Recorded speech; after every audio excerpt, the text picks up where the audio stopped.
तो मिसाइल हमला तो सिर्फ ट्रेलर है, पिक्चर अभी बाकी है और इसे किसी और ने नहीं बल्कि मनोज नरवणे साहब ने अपने सोशल मीडिया प्रोफाइल पर टैग किया था।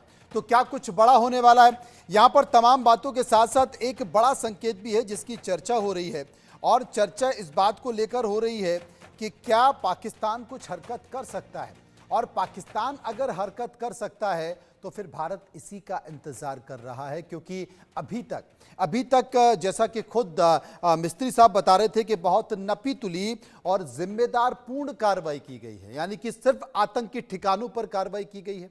वो आतंकी ठिकाने जो आतंकवादियों को पैदा करता था, उनको ट्रेनिंग देता था, उन आतंकवादी ठिकानों पर पिन पॉइंट कोई भी आम आदमी पर हमला नहीं किया गया, सेना के किसी प्रतिष्ठान पर हमला नहीं किया गया, पिन पॉइंट उन आतंकवादियों को मारा गया। और जैसा कि आपने तस्वीरों में देखा कि ताबूत में वो आतंकवादी और आतंकवादियों के परिवार के लोग लिपटे हुए दिखाई दे रहे थे। पाकिस्तान का झंडा किस तरीके से उनमें लिपटा हुआ। सबसे बड़ी बात है कि उन्हें शहीद के दर्जे के तौर पर दफनाने की कोशिश की जा रही है। उनके सम्मान में पाकिस्तान की सेना खड़ी हुई है, पाकिस्तान के आर्मी के अधिकारी खड़े हुए हैं, पाकिस्तान की आर्मी के जवान खड़े हुए हैं। क्या उन्हें शहीद का दर्जा दिया जाना चाहिए?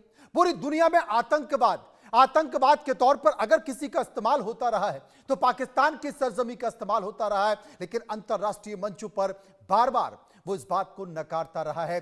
भारत की इस कार्रवाई ने उन तमाम आतंकवादियों को अपने बिल से निकाला है और जीते जागते सबूत पूरी दुनिया के सामने इस मिसाइल हमले में दिखाई दिए हैं कि देखिए यही वो तमाम अड्डे हैं जो आतंकियों के गढ़ रहे हैं, और यही वो अड्डे हैं जो है तो मस्जिद के तौर पर, क्योंकि वहां के जो अहमद शरीफ चौधरी हैं वो ये कहते हैं कि साहब मस्जिदों पर हमला किया गया, आम लोगों पर हमला किया गया। और अगर आम लोगों पर हमला किया गया तो जैश ए मोहम्मद के मुखिया मसूद अजहर फिर क्यों कह रहे हैं कि मेरे परिवार को तबाह कर दिया, मेरे साथियों को मार दिया, इससे अच्छा होता कि मैं भी मर जाता।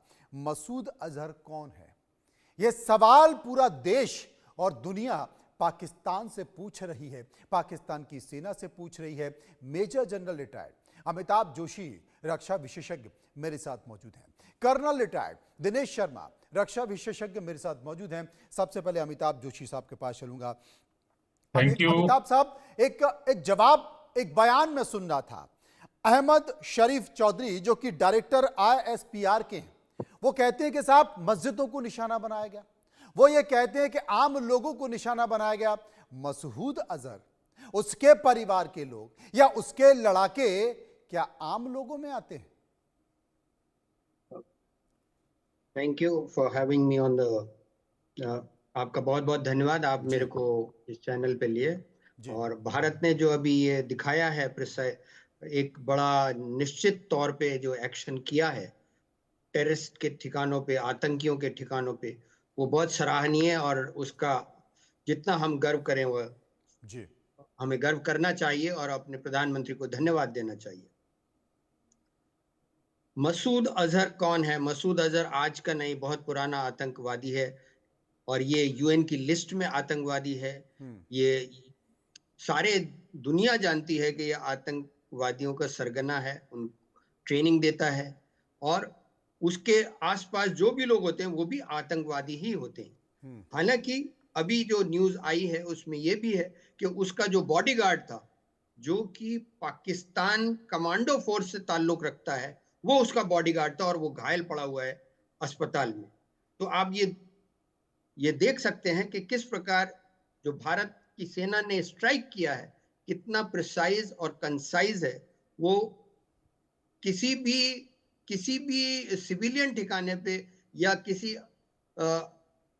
आदमी जो कि ताल्लुक किसी टेररिस्ट ग्रुप से या आतंकवादी से ताल्लुक नहीं रख रहा है, उसको नहीं मारा गया है। सिर्फ और सिर्फ आतंकी ठिकानों पे, जहां पे मदरसे थे, जहां पर उनकी ट्रेनिंग की जाती थी, जहां पर उनके असला हथियार रखे हुए थे, जहां पर उनके आला हजरात रहते थे जो कि उनको ट्रेनिंग देते थे, उन्हीं ठिकानों पर मिसाइल दाग करके उनको तबाह किया गया है। तो ये बिल्कुल साफ है कि मसूद अजहर आतंकवादी था और उसी आतंकवादी को हटाने के लिए या मारने के लिए भारतीय सेना और भारत देश ने ये कार्रवाई की है और जो बिल्कुल सही है, उसमें कहीं कोई गलती नहीं। कर्नल रिटायर्ड दिनेश शर्मा रक्षा विशेषज्ञ मेरे साथ मौजूद हैं। कर्नल साहब, इसके पहले भी जब ये मिसाइल स्ट्राइक नहीं की गई थी, इसके पहले भी पाकिस्तान की तरफ से कई सारी गीदड़ भभकियां हमने सुनी। बिलावल पानी रोका गया तो बिलावल कहने लगे कि साहब भारत ये वाटर स्ट्राइक कर रहा है, लेकिन अगर सिंधु की नदी में पानी नहीं बना तो पाकिस्तान इस दरिया में खून बहा देगा।